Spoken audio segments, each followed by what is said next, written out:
Talo falava sa moa le atunu pele.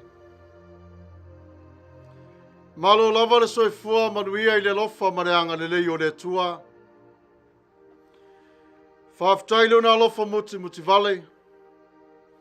Wa tātou o nau lia mai ai o le nei aso tāua ilo tātou wola whakeu siano. Tātou te whatasi ai ilo na maota. E mamoli ai ele vi inga ma le whaftai I a te ia. Ioe, a whasanga tonu o tātou loto I a Isu. Tātou te maua ai o le filemu. Te pā e ia I le maunga whamanuia ngā le tua I lo wola malau soifua.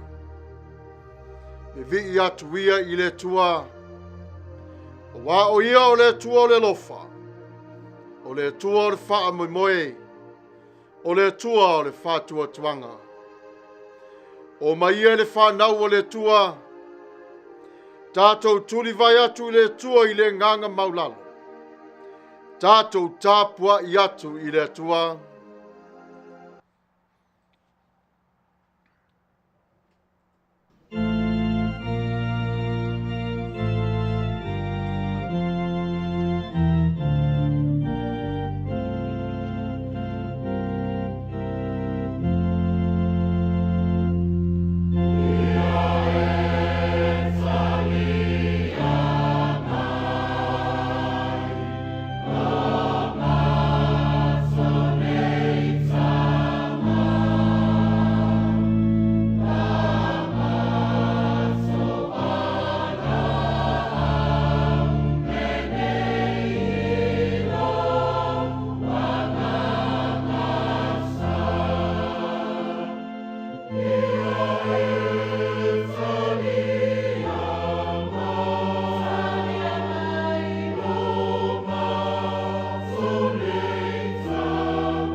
O tau atali o e malolosi.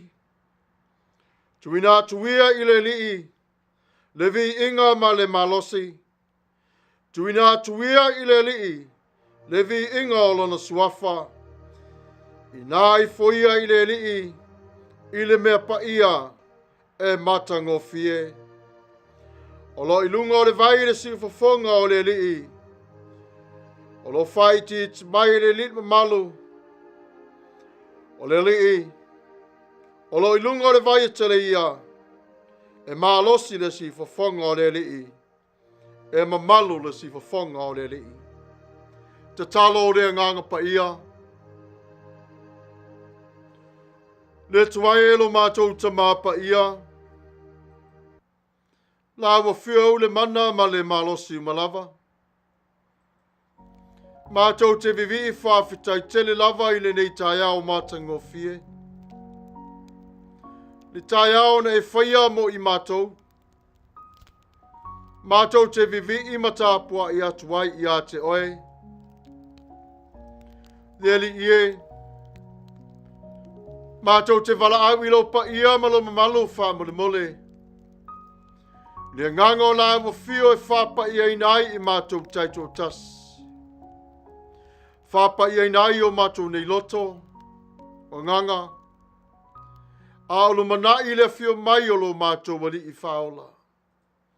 O leo le mātou nei te talo le tua le tamai le alo, ma le nganga Paia. Amene.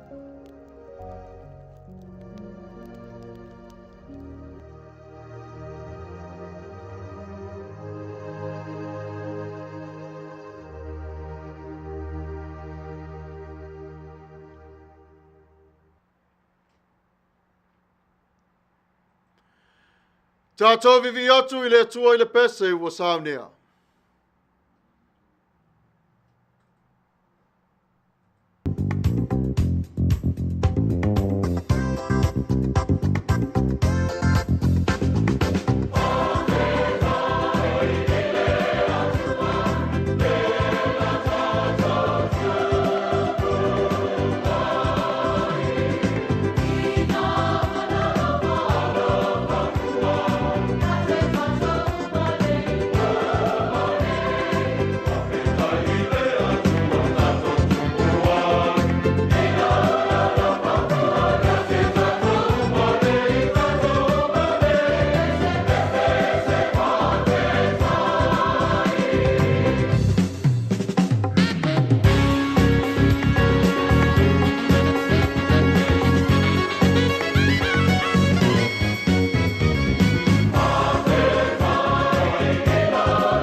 Whatuatuanga wha apostolo, ngangana wha Samoa, ma ngangana wha Peritania.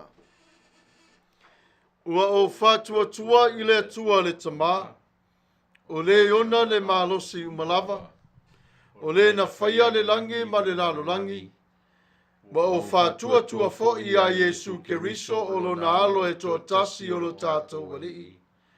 O le na Fanau e le anganga Paia, na Fanau mai I a Maria le Tapua'i, o le na puapua ngā tia I le pule a Pontio Pilato, sa whasa taurina, sa maliu, sa tanumia, no o ifo I se oli, o le aso tolu na toe tu mai ai na ye woti, na Afio I le langi, o lo wanofo o ia I le tu taumatau o le atua le tama, o le eona le malosi umalava, o le a toia fio mai o ia e whamasino I e ola a toa mai e woti.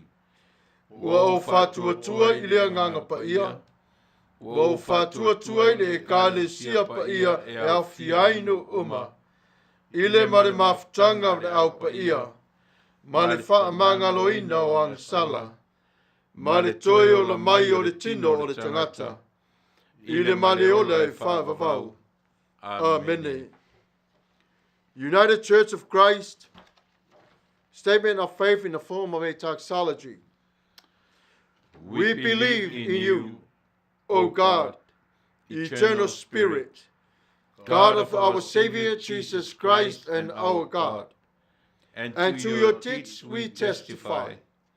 You call the worlds into being, create persons in your own image, and set before each one the ways of life and death. You seek in holy love to save all people from aimlessness and sin. You judge people and nations by your righteous will declare through prophets and apostles. In Jesus Christ, the man of Nazareth, our crucified and our risen Savior, you have come to us and shared our common lot, conquering sin and death, and reconciling the world to yourself. You bestow upon us your Holy Spirit, creating and renewing the Church of Jesus Christ, binding in covenant faithful people of all ages, tongues, and races. You call us into your church to accept the cost and joy of discipleship, to be your servants in the service of others, to proclaim the gospel to all the world and resist the powers of evil, to share in Christ's baptism and eat at his table, to join him in his passion and victory. You promise to all who trust you forgiveness of sins and fullness of grace, courage in the struggles for justice and peace, your presence in trial and rejoicing, and eternal life in your realm, which has no end. Blessing and honor, glory and power be unto you. Amen. O tātou tālo sanga, whawhitai whātou senga mamana onga, ua tā pena iai le tai ki a te akono, sa ngala.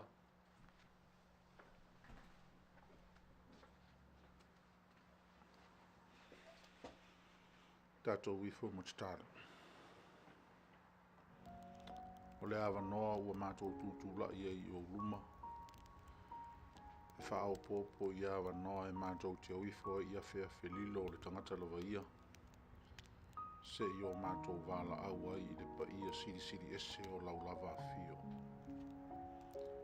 Le atua Paiae, le atua Mamalue, le atua siri ese lava oe, e tonu mtao I a te oe le vi inga au lava tangata, aua o le atua lava oe o le amatanga, o le ngātaanga. Ua mātou tūlai le nei vaenga o le aso, a o whenga iai le au kerusiano ma le au whātua ma lātou whawhetai whaiae I a te oe sei pati patia lo walofa sa tātou malanga whaatasi mai ai fo I le nawa I aso ua tuana I se ia tini tau mai I le nei fo I aso sa e ngangana e se upu ma leo le whawhetai e mai se o mātou loto whaea e o mātou wanganga I a te oe sula lo walofa whawhetai a lo wanga le lei Manuia si o manga o lo mātou wola e ui lava I na tofo ese lo mātou whenga me ai ma whainga tā o le ola o mātou o whealuminei a ole me whai lava e se mea o nālu I tau uma o no noa tia lo mātou loto whawhetai ai ono o lo walofa o lo walofa ua siri lava lea Manuia whaiva matiu te whea ngai ma o tangata ma le lalolangi o tangata mai so se tulu inga o le lalolangi e o mai lava I tonu I o mātou tangata o ainga o o e masani o whaala potonga o malo o e kalesia mātou te taritonu o le whaaleo ina o la mātou whawhetai I le nei aso ua loa o na e si la fia o mātou loto whawhetai tele le atua e mātou te taritonu e iai le malanga le maliu ma le oti o a whea ai nisi Peitai I mātou o whaatotoe I na pēa mātou te mauri mau o lo o mātou manuia pēa I lo wanga le lei whawhetai le atua awa o le sopo loa o se talavale ai afe mai le fia ma le ori lo loto mātou te tutua I uruma ma mātou te talo I le whawhetai o le wha I longa lava lea le li I o lo lofa ua le mawhai o na o mātou whaatua o ia I so se ala whawhetai o na o manuia o le tino o le mawhau ma le anganga whawhetai o na o ua fionga o lo whapea o na tuu mumusu ma fangu ina I pea lo mātou wola whatau waa ma le tau mawhai I uruma whawhetai o na o lau wha o loanga I le tino o le mawhau ma le anganga so se ala o manuia fua o mātou lima o ngā luenga ma so se ala e o lava I mawhauwhaunga whawhetai te le lava whawhetai o no lo wanganga wa o lo mātou te tama lea o lo whamanatu pea ma fangu pea ma whamalosi au ina pea le whaingo fia o ala o mātou o fōwai ma savalia ai mese o le nei ola le whaingo fia ma le tele o lui tau mātou whenga I pea I le ao ma le pō ma so se aso whawhetai o lo mātou langona ina pea na ngā ruenga lilo o lo lavanga whawhetai fo I ona o au o whianga fola awa o le tapasa lea o lo mātou bolo o la mātou whawhetai siri lava o no ke riso ma le tongi ola ui ma ngalo ina I mātou o le Fanau o le anga sala I liwa I mātou mai le foto o le anga māsa se ia o mātou o ulia le saolotonga ua uma o na e te tala ina ai pāwha vai loto mātou te wala awa I o luma awa le tamae talia mai I mātou o le atu I whamanuianga lau o fio I lo mātou wola o le nei foi tausanga ua uma la mātou whaitau mai lava I masina o vai aso ua mātou whaitau aso lava se I o inina I tūla mani se kone ai mātou te whaafetai ua I tea whanua lalo I le taunuunga fo'i o le whainu me la whaitau o aso o le nei tausanga o mātou wa ia pea le fō lau I le māni noa ma le toa fi le mū o mātou wala. E ui lava ina lui tauina pea I mātou I le vasou o so se mea o le ola i le tino o le mafau ma le anganga. Ai whaafetai le ali i e o lo o tātou malanga whaatasi pēa ma laulava Afio. E te whaamalosi auina, fō launga lau Fanau. Whaafetai le ali i e mātou wāla au i a te oe.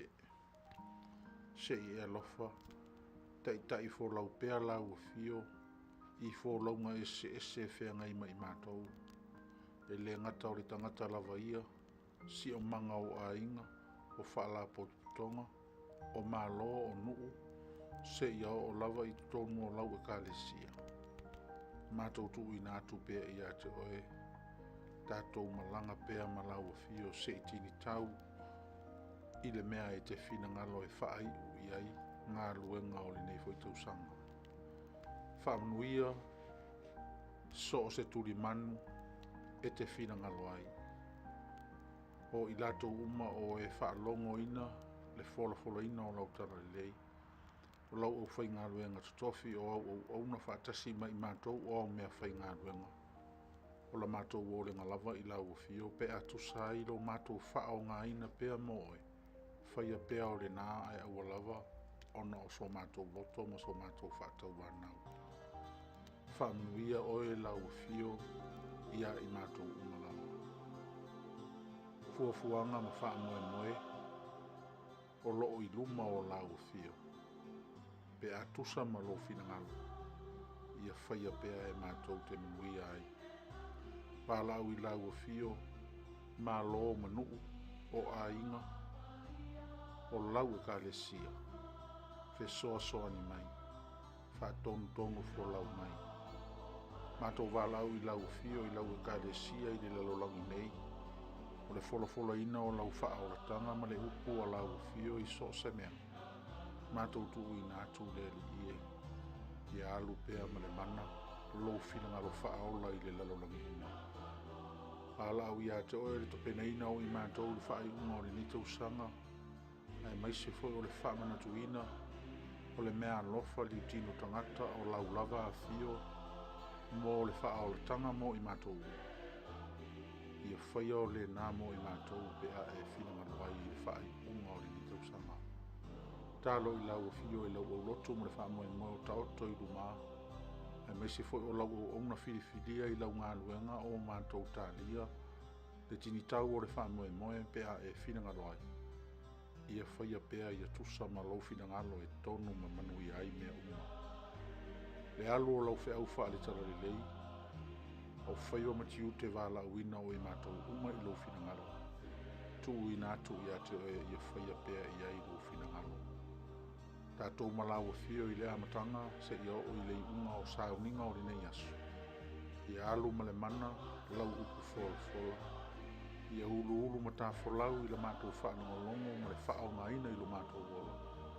A ia siri ai le vi I ngai fo I atu I ate oe. O la mātou tatalo lea, whaatasi ma mana o ngalilo o I le tangata lawa ia. Tu I nātu ia whaia ia I pe atusa ma lo fina ngalo. Ai le o mātou lotu. Wa o le mawala awai, ono o lo sua papele Jesu Keriso le li I mai whaao. Amen.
Tatou vivi atu i le tua i le pese ua saunia.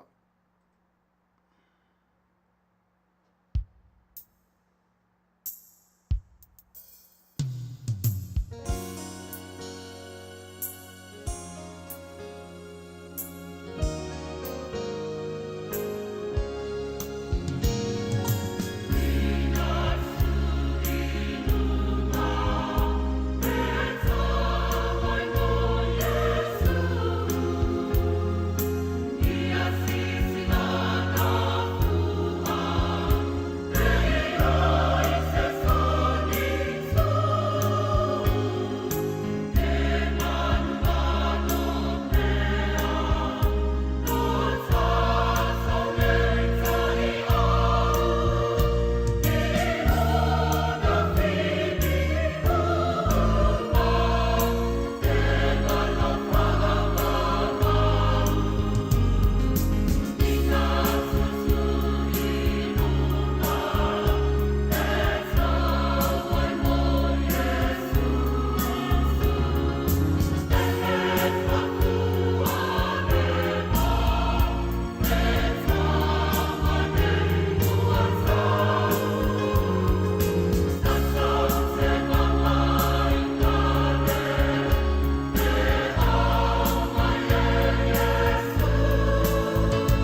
Whaitawina o Afio ngā Paia le Atua.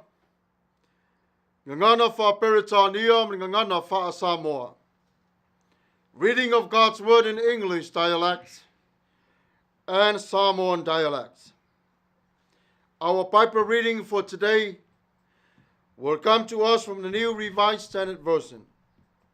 From the Old Testament, Malaki chapter 3. We are going to read from verse 1 to verse 4. From the Old Testament, Malaki chapter 3. We are going to read together from verse 1 to verse 4. Let us hear the word of God. See, I am sending my messenger to prepare the way before me. And the Lord whom you seek will suddenly come to his temple. The messenger of the covenant in whom you delight indeed. He is coming, says the Lord of hosts. But who can endure the day of his coming? And who can stand when he appears?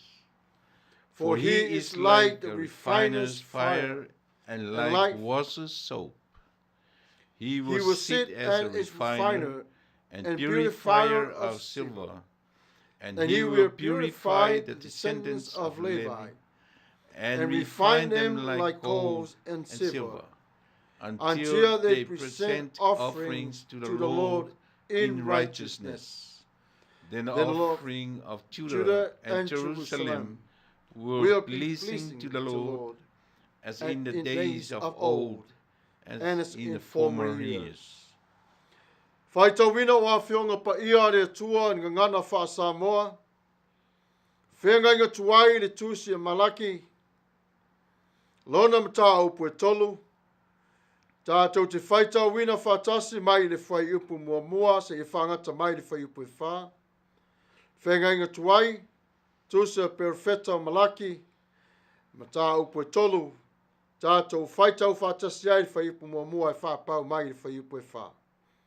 Whafunga mai o Afio Paia le tua.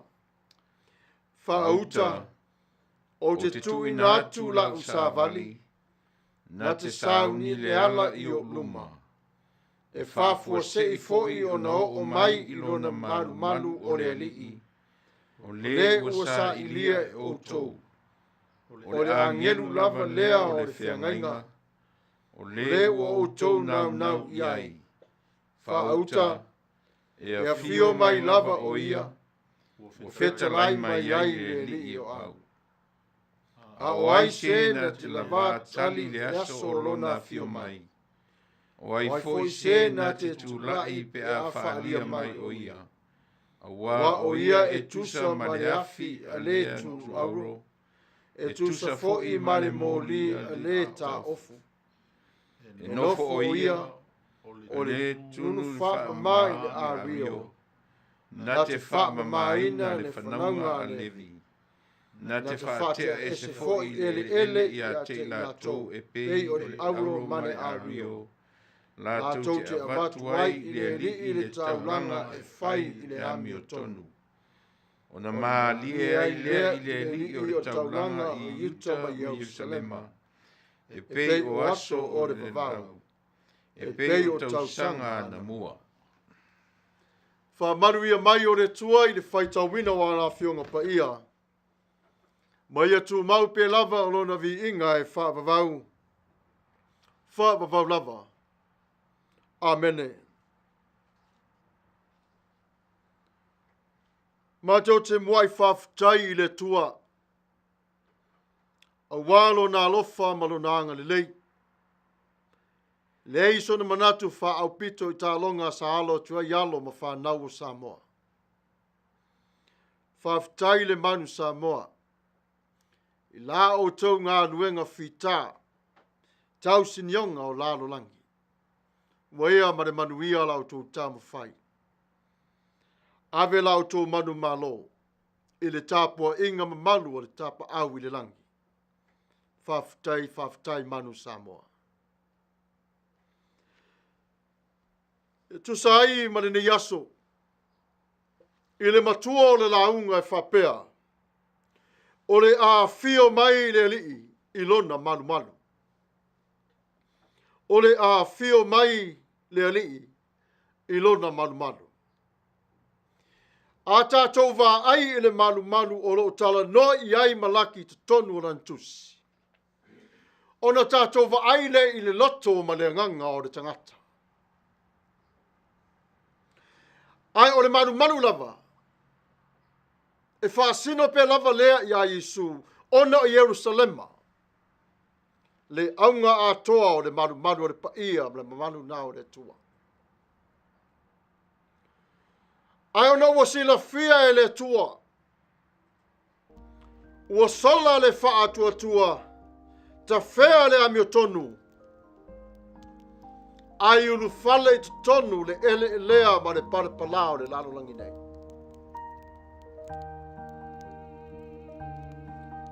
E leo te tele lava tangata i o lātou Tapua'i. Wa wha o lātou leo.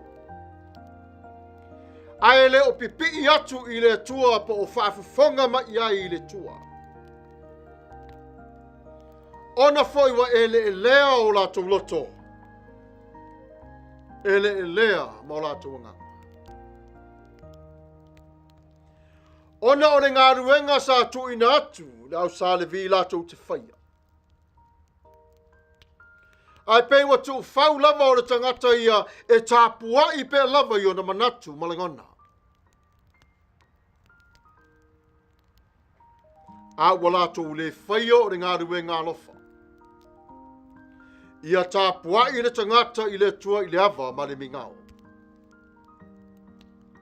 Whamei te tonu o Malumalu. E Tapua'i atu le Fanau o le tua. Le ai so lātou 5 taito o tasi pe taito o lua ma le tua. Wana o le tangata e alanga. Ai le ai se fia. Peo se tangata ua iai o se musua. Na ona whatau nu o le vi inga o le tua le aso. Ai le iai o se mea le lei e mawai.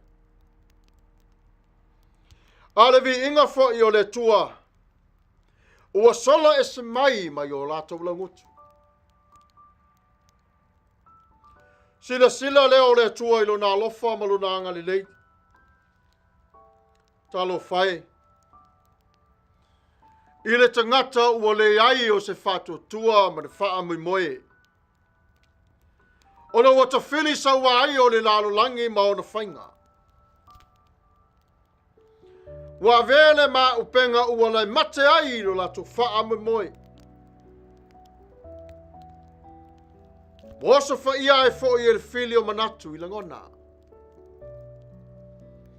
Ai ngalo ai o le wha maoni ma le ame o tonu i le tua. Le vai tau le nei au Tapua'i o tangata i le tua. Le taimi o Malaki. Langona lava i le tua o lona wha noa. Sila mai le Alii wa wha ngā ina. O lona Malumalu wha pei o se me whai maulangi o tangata. Mana tua foi si whafonga o le tai au fau. Le tala fo i lea na wha ngā ina i le Malumalu o le tua. Sa whatau winai o povi o ma manu whelelei. Na ilo i nāne to sā o le li whaola. Wa lātou te tuli a te i lātou i whaf. E pei o se ata le nā o le tātou ai i le teimi tonu lava lea. O le Fanau o le tua Jerusalem. Wa tofu lava le tangata ma le mālosi lona loto. O le vai foi. Wa sola. Malele mauti noe i lātou e teta ia le wheau mari ngā luenga le atua. O la e toi sau Yesu te tonu o rona Malumalu. E tau nuu mai le lii i lona Malumalu. Wa whai ai o whataunga o mea ola. Ma tau sa ili ai le tō Tapua'i o tangata whātuatua. Le langona le nā o loo mamoli mai i le vaainga wha le mafo whau. Le malumalu e tāua i le tua. O le anganga o le tangata Tapua'i Marana Lotu Atua. Afio mai nei la Yesu. O le ala sa tatou tali lona fio mai. O le lei ea ono tatou tāpena i o tatou loto manganga. E mawhai ono tatou tūlai atu e whaali atu i te i tatou. Ia ta ilo. Ai a whapefo e mawhai ono tatou tūtulala i le amea tonu. Ai longa. Le ala le na whinangalo ai le tua e sili loa o na a ami pe ave o se tasi. Nā te toe teu le ala o le li. Ave o se tasi na toi whaai loa ia te ila tau le ala o le loto ma le tāpua inga o le ngangai tāua. Le amatanga lava leo o le Afio mai o ke riso o Malaki na mua. Wha manatu te ngata, Ioane le pāpatiso lo muli mai. Ona Ioane pāpatiso lea wha manatu. Wha ailoi te ngata Yesu o lo muli mai. Ai o ngā ruenga wha perfitanga e ese le au ngā ma le tatau i le tua. Wha longa fo i upo le whai upo e tonu. Fe mai e nofo o ia. O le tunu ma wha mamai le a rio. Nā te wha mamai ina le whanau ngā le. Nā te whātea e se foi ele ia te i lātou e pei o le auro ma le a rio. Lātou te avatu i le li i le taulanga e whai i le ametonu.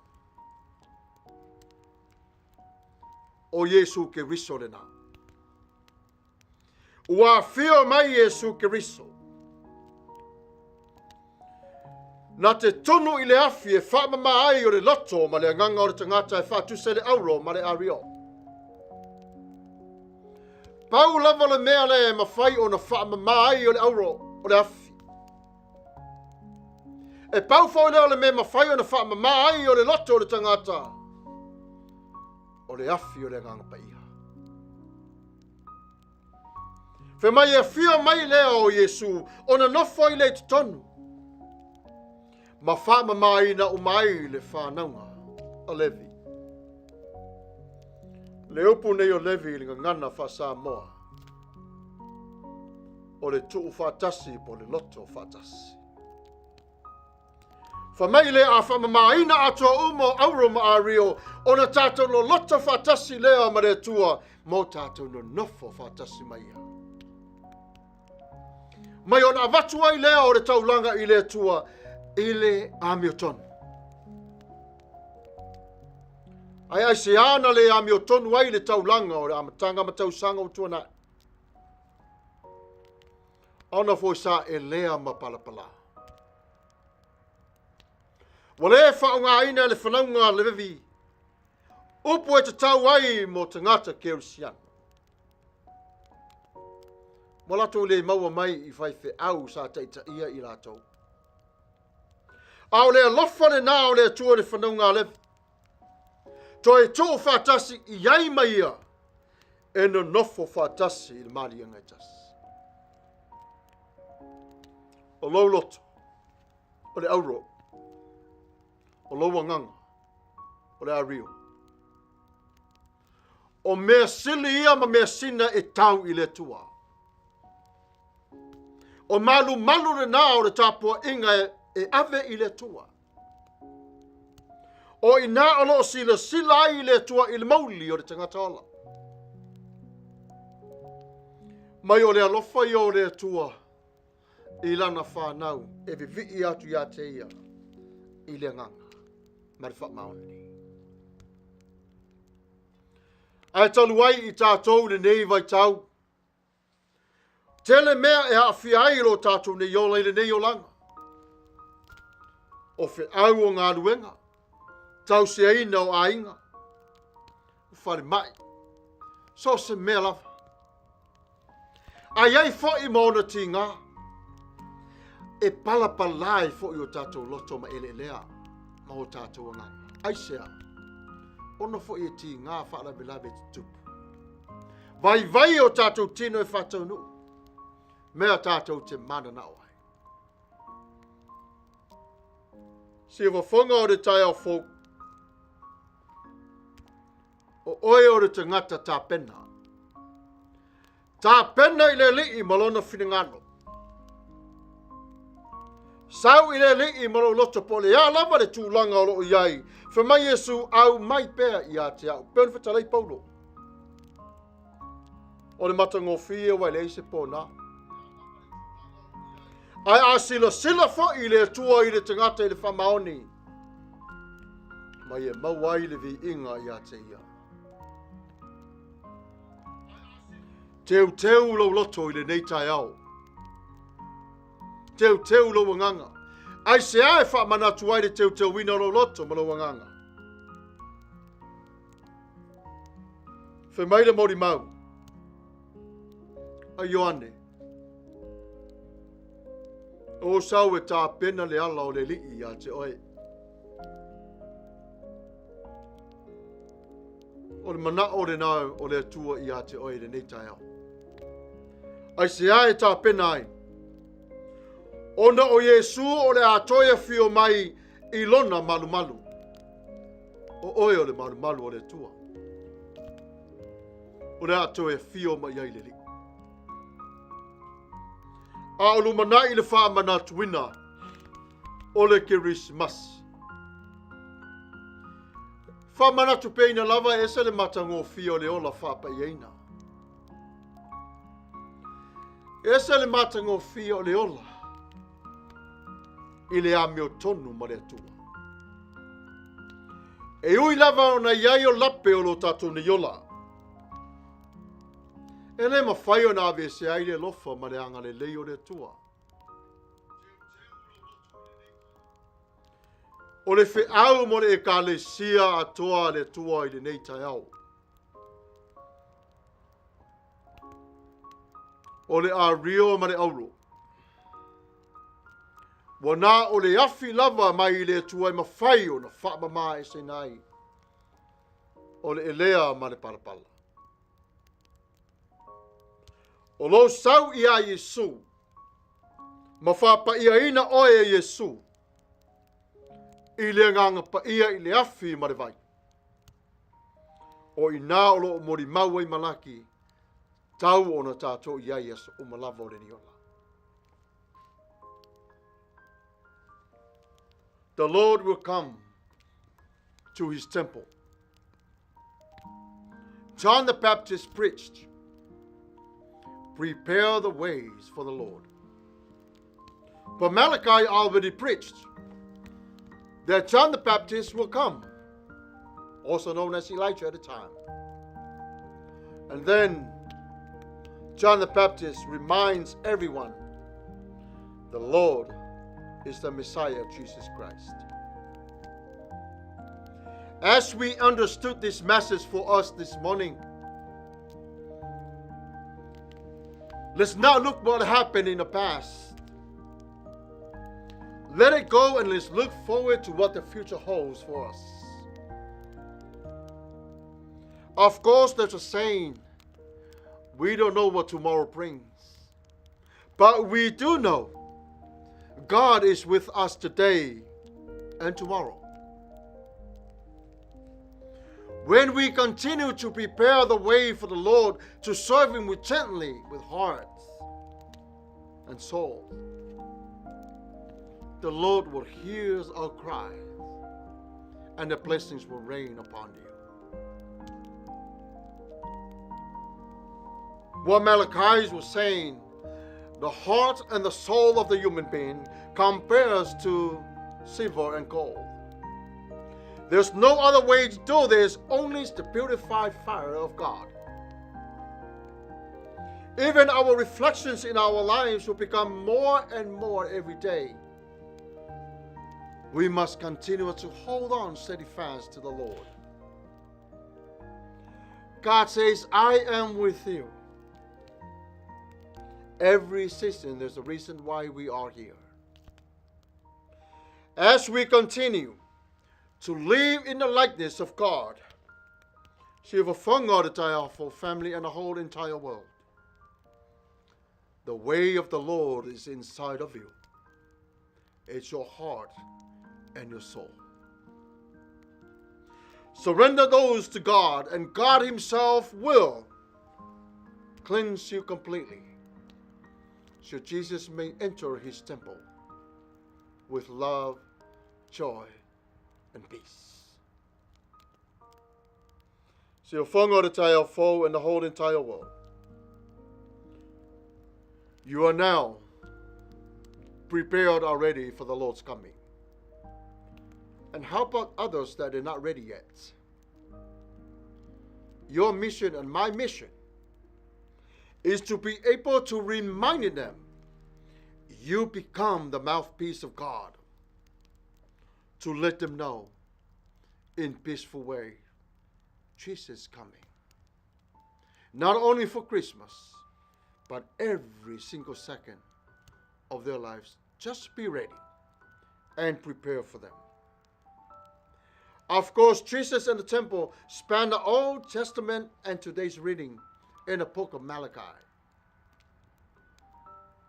But set our mind unto God, because God Himself loves you and me. May God bless you in Jesus' mighty name. Amen. May God Himself, the God of peace, sanctify you through and through. May your whole body, soul, and spirit be kept blameless at the coming of our Lord Jesus Christ. The one who calls you Ifoga or the tayo foe. He's faithful, and He will do it. May God bless you all. In Jesus' mighty name. Amen.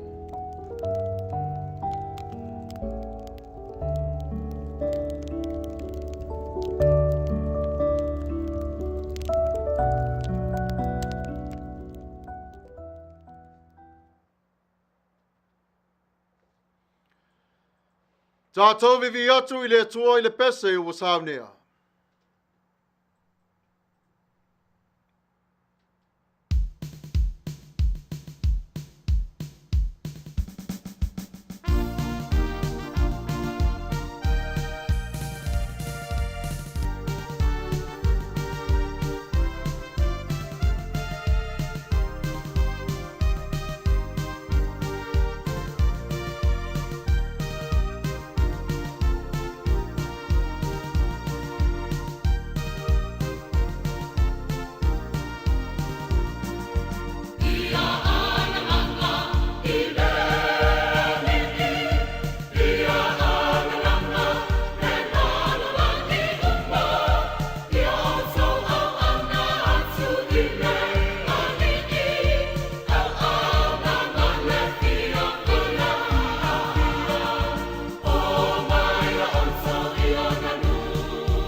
le upu fola ma le whaau mamoli a le atua.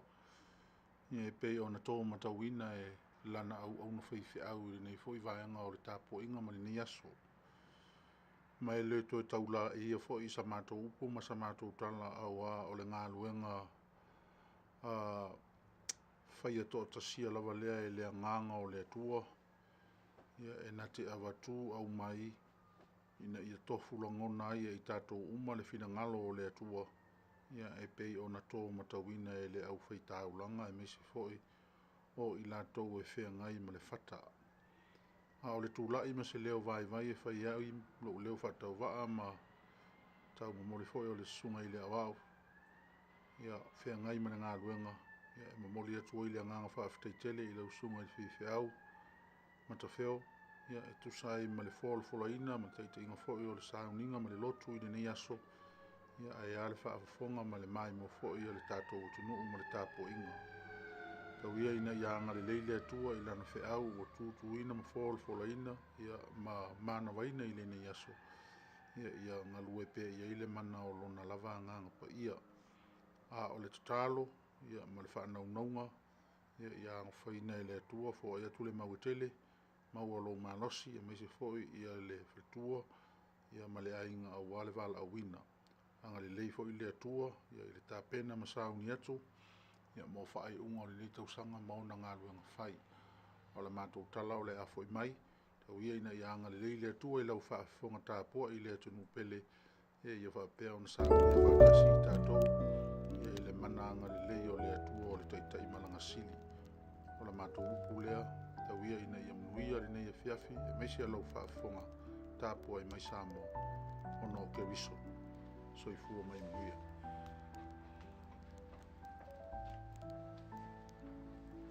Whaftai lava. Tātou whai u le talo. Le tualo mātou tamapa ia.